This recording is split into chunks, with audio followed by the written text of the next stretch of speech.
Magandang hapon! Kumusta po? Narito po ulit ang update natin para sa lagay ng ating panahon.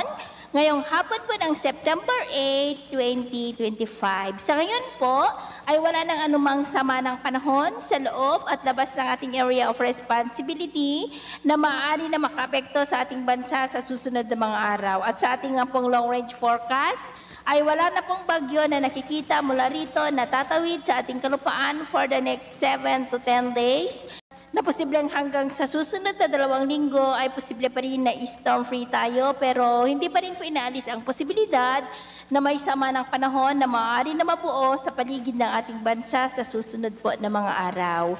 Sa ngayon po ay easterlies ang umiihip sa silangan ng Luzon at Visayas.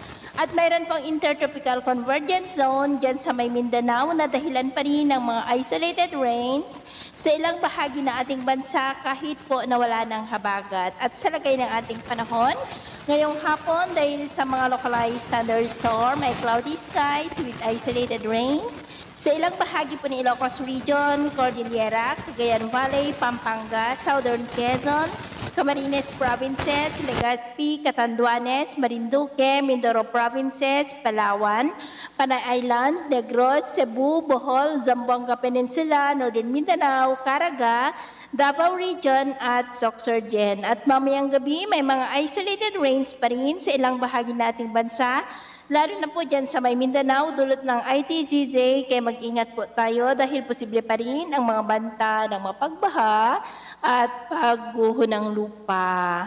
At sa atin naman pong mga baybayin, wala naman po tayong nakataas na namang gale warning signals, pero ba yung pag-ingat lamang po kung papalaot tayo para po mas makaiwas sa mga sakunang pangkaragatan.